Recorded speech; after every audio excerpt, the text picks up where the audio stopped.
Aloha, friends. Greetings, blessings. It's a lovely day here in Texas on November 4th, 2018. 2018 years, supposedly,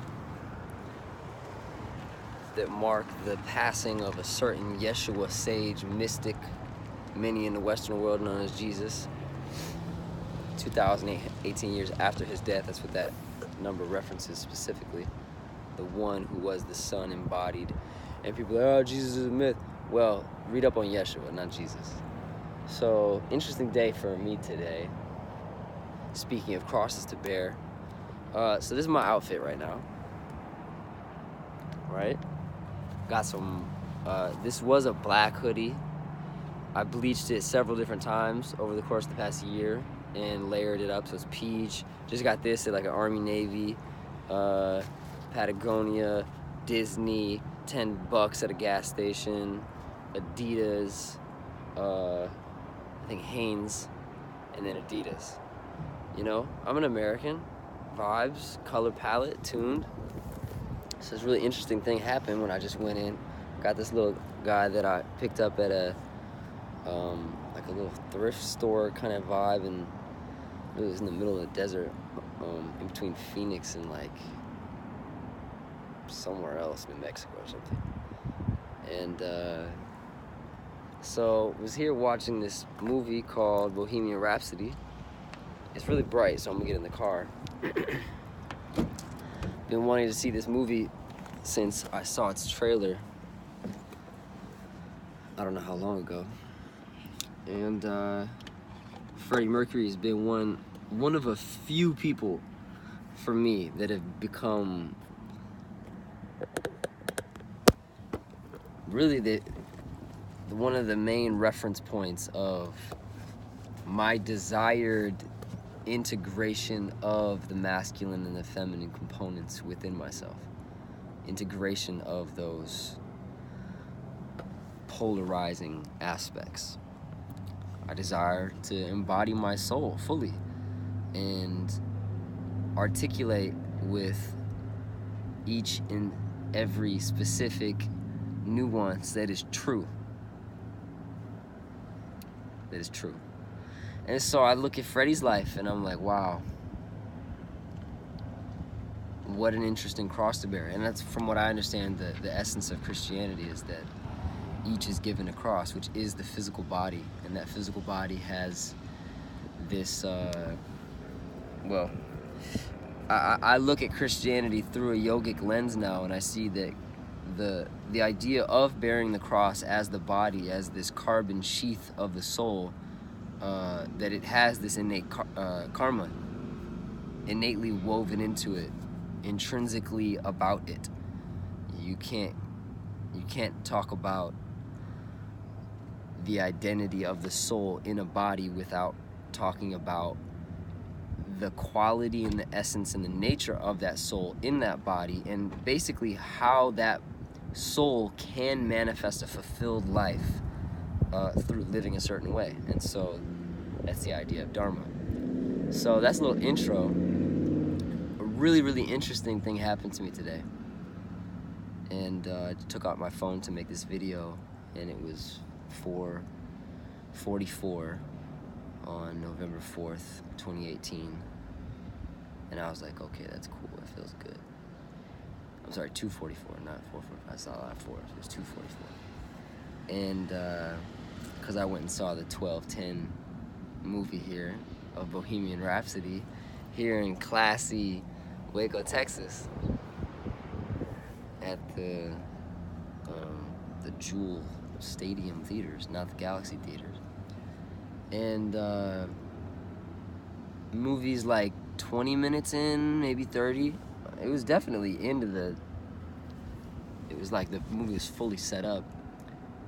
I don't remember right now what was going on when this happened, but out of nowhere, I'm seated like 4 chairs away from the end aisle, maybe like 8 rows from the top, so relatively high up. In this theater, there's not assigned seatings. You just go wherever. I saw this opening, and I went there, sitting by myself. I went in like this. Sometimes I go like this, you know, and I had my vest was open, had my colorful fanny pack, you know. I guess my hood on like this was maybe the main contributing factor, and the vest, I think, because all of a sudden I'm watching the movie and a big bright light shines in my face, my body seizes up and goes into sympathetic nervous system, fight or flight response mode, and I can tell it's a police officer with a flashlight in my face amongst a packed theater of moviegoers, and you know, real loud voice vibes, says, "You come with me." I'm just like, this flurry of hypothetical reasons that this was taking place went through my mind, and I attempted to remain as present as possible, and I remember watching my breath, specifically because he said, "You walk in front," and I walked down like, you know, only many flights of stairs on the way down. While people are enjoying this movie about Freddie Mercury, I'm being ushered down these stairs, and yeah, I was like, what did I park? Or I was like, did I park, or did someone? Yeah, I was thinking of anything possible for the reason.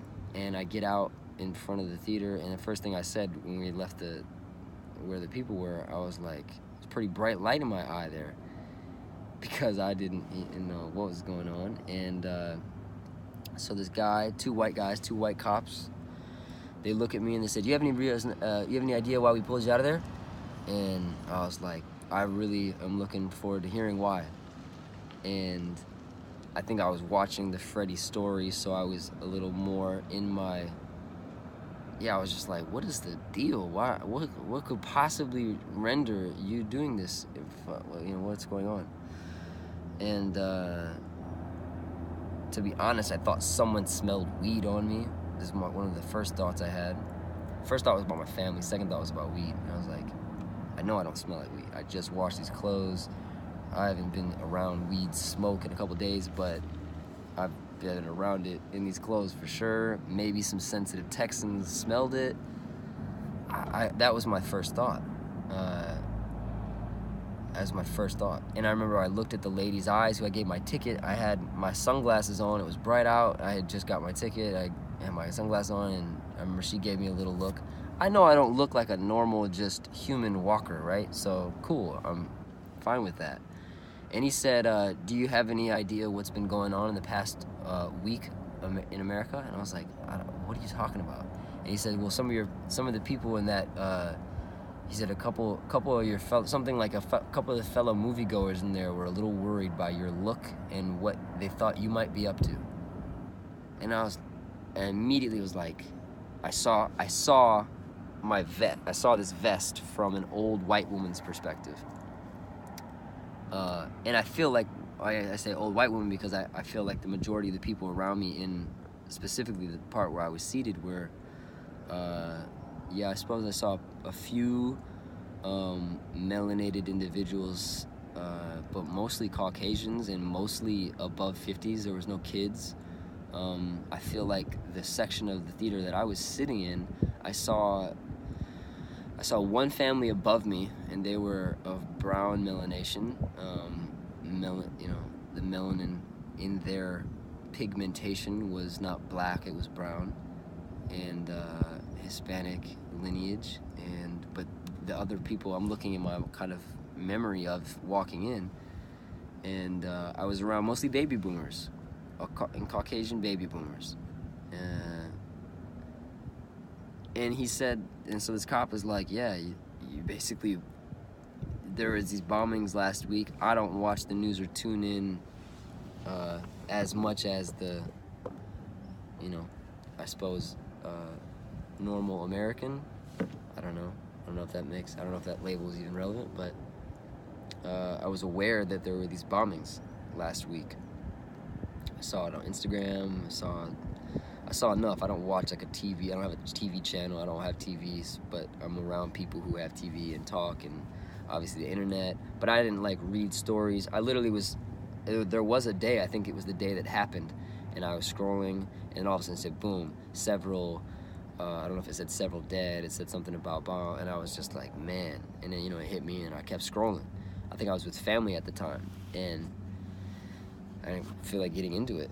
And so this just really is this like learning moment for me right now, because ultimately, yeah, there was racial profiling that I was just or this scenario is a byproduct of. You know, a Caucasian man, beard, vest, hood on, what's going on? So much so that they couldn't talk to me about it, and they needed to tell somebody that was working there, or maybe they straight up called 911, and you know, they couldn't talk to me about it. So I'd like to just unpack what this feels like quantumly, because it's really complicated, and this is a, you know, I'm a white man talking about a racial profile. Whoa. But I've been with numerous occasions where I've been with friends of mine, people that I consider family, brothers and sisters, and I've experienced aspects on a secondhand basis. You know, I was technically there, so it's firsthand, but it wasn't towards me. But I've experienced with people that I consider me. I consider them myself. Whatever they go through, I go through. And that's obviously a spiritual belief, because physically we are in different bodies, and their physical body has a different social reality than mine. I'm aware of that. And yet I've been with people who have been, I'm looking for other words other than victim, but a byproduct of cultural, social stereotype projections. So I'm aware that they take place, and I have family who are extremely right-wing conservatives, and I have friends who are extremely left-wing liberals, and I have friends who are, you know, old liberals and young liberals, old conservatives and young conservatives, old black people, young black people. I'm a Caucasian. My family is Caucasian predominantly, and not to say that my friend group is any predominant race. I feel like it's actually pretty spread across the board. I've lived in LA for the past 10 years, so it's like a mixing pot at this point. My relationship with race, I get it to the extent that I get it, you know, and anybody who's triggered by what I'm saying right now, you'll be like, you don't get it, you'll never get it, because you're a white man, and I get why that's a totally legit thing for you to say. My karma has put me in a body with a certain amount of melanin and a pigmentation that lands on the scale, on the spectrum of pigment amongst the human race, that aligns me with a certain group and audience of social and cultural belief that has been on a weird tipping point position amongst the war that we have been in for the past 2,000 years as a species, as humans, regarding race and regarding beliefs about what race belongs where amongst the hierarchies of society. And so here I am in Texas, getting racially profiled for wearing a vest, maybe having my hood up and a beard. This happened earlier this year with my friend Hassan and I, who both have beards. He's from Middle Eastern descent, but we both are pale. We're pale pigmented males, and we had beards, and we went to this bowling alley, and the bouncer was like a 6'5" black dude with a lot of extra, he had a very high body fat percentage, and that might be a reference to potentially some component of his self-esteem level. That's all I'm saying for right now. And as soon as we're walking up to this bowling alley in it's not Silver Lake, it's like Koreatown in LA, called Shadow Lanes. We're walking up, and he literally looks right at us. He says, "Oh boy, couple white guys with some beards. Y'all don't." He said something wild, just out of pocket. He was like, y'all didn't shoot any he said y'all didn't do any school shootings or nothing, you don't have any guns on you. He said something like that. And I was just like, wow. And then my friend Hassan responded in a different way, with a little more Sagittarian fire than my Cancerian water. And so I just want to reference right now, it came from, in both of those experiences, and this is a white male, again, speaking about his noticings from a yogic lensing regarding, and I'll be specific, the nervous system going into sympathetic nervous system, so tense and rigid and expecting of danger, or in preparation for potential danger, which the nervous system can experience because maybe the mind has certain belief systems thoroughly woven into the fabric of the identity, or because there's been legitimate experiences that the nervous system without the mind has been programmed by. And that's one of the unfortunate byproducts of living in a world where sometimes others' trauma becomes your trauma. And that's social karma. That's social, that's part of the game we're playing here. We all gotta show up amongst this soup of lessons to learn. And so I learned this lesson today, you know, and then the cop asked for my ID, and I said, well, you're about to see the lessons that I said something like that. I said, he was like, you ever experienced this before? I said, you know, sir, it's actually something that's been a conversation between me and my family a lot lately. And he said, can I see your ID? And I pulled it out, and my dad is this dude who some people in Texas know. If you say the last name Nugent, a white cop is likely to know who you're talking about, and that's my dad. And so I said, yeah, you can imagine the conversations I've been having with my dad about my earrings and nails, and I've been dyeing my hair, and I do yoga and hip hop. And he said something like, oh. And I was like, yeah. So I get that, you know, the outside of our identity communicates stuff to other people. And so enough about me today that I chose to communicate with my aesthetic communicated enough to someone else, in that so much so that they became conscious of the possibility that I had potentially problematic and dangerous components of my identity.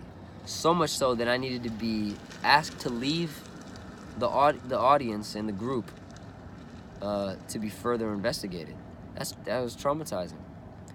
And so any Caucasian out there who's watching this and being like, you don't know half of it, that's exactly what I'm saying. I'm exactly saying that any Caucasian watching this video, please know that the lesson that I'm articulating currently is the lesson that is learned by melanated people of a darker pigmentation than pale-skinned Caucasian Anglo-Saxon descendants.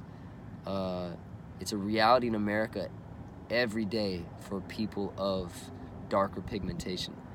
And in those rare scenarios, and maybe it's not as rare for you, it's all relative. It's very much based off of where you live and how you choose to express your soul, and if you choose to abide by certain social norm formulas and play it safe, or, you know, or wear vests with pockets and nail polish and vibes. You know, you're choosing how to place yourself amongst the spectrum of humans that are currently participating in the same thing you're participating in, called society.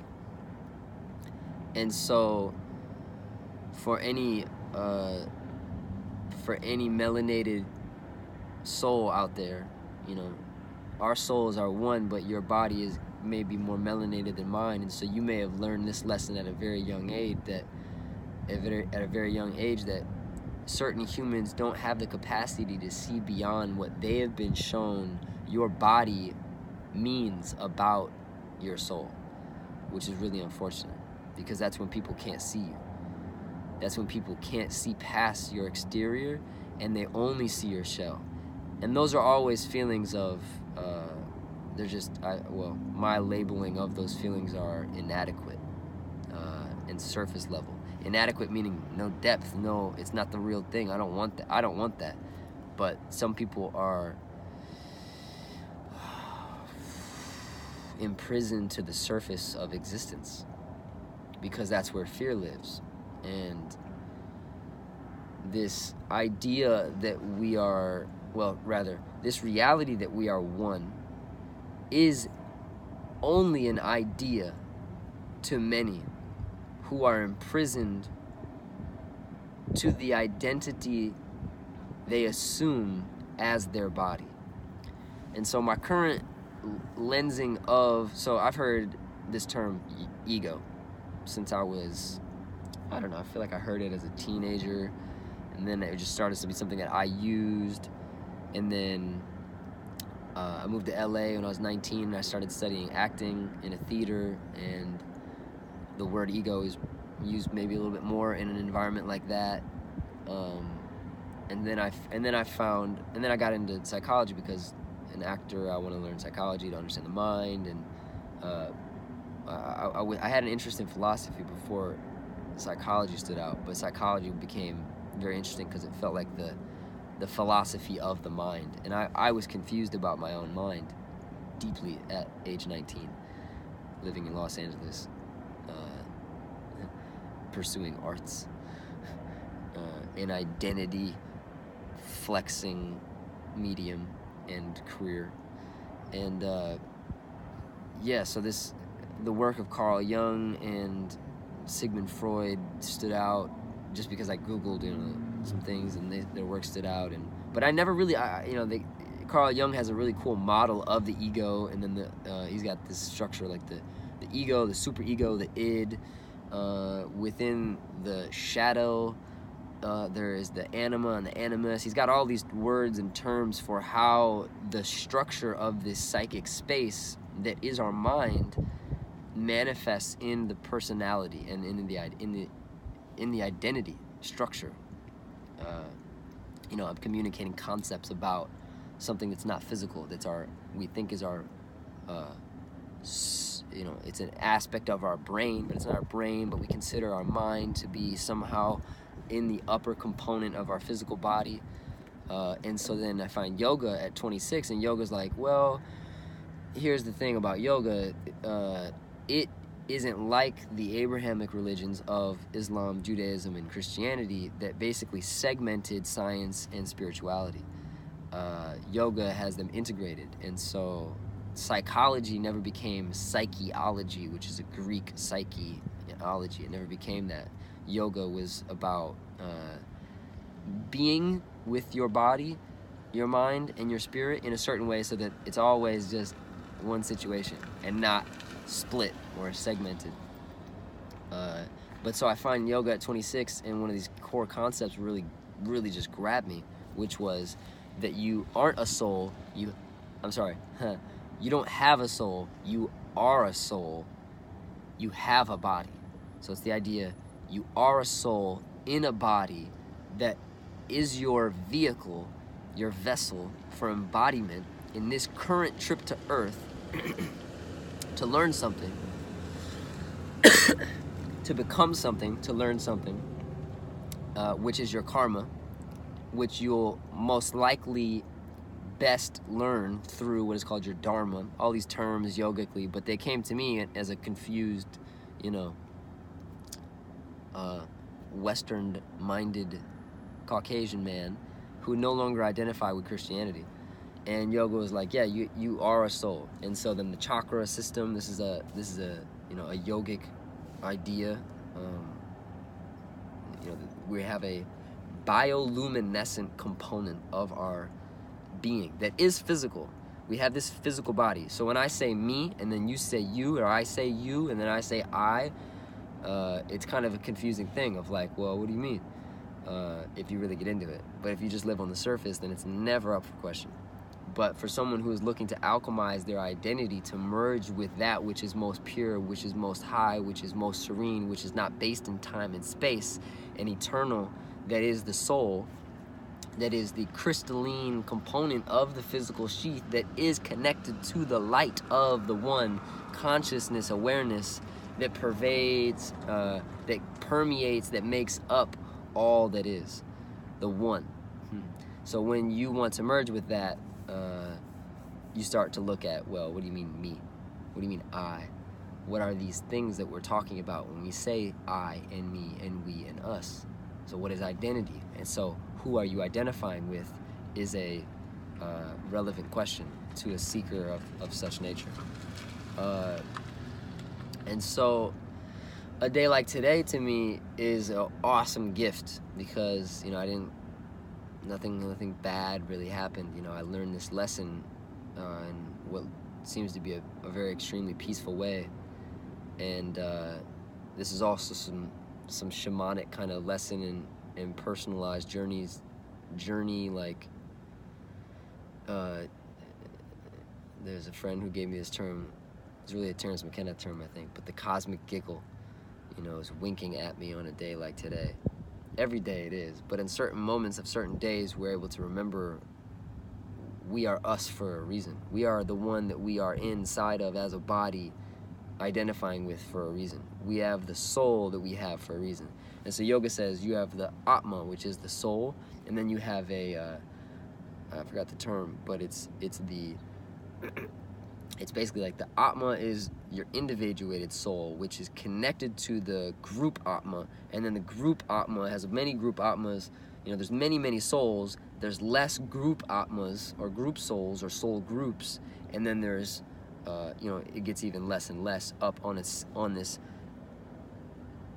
It's not just a hypothetical, like, mental idea. It's like, it's quite literal. To if you look at the structure of a tree, the tree is kind of upside down with it, but if you look at it like that, you know, there's this thing that is the trunk, and the trunk is really you could say it is the most dense, or maybe the most important, but the trunk is from which all other components of the tree come from, which rather that's not actually true. It's the roots, right? But the roots spread out, and they kind of become most concentrated in the trunk, we'll say that. And so there are areas of the soul that, or rather, there are areas of this astral realm, this non-physical realm regarding souls and who we identify with, stuff like that are more concentrated. That's not necessarily relevant to this video, though.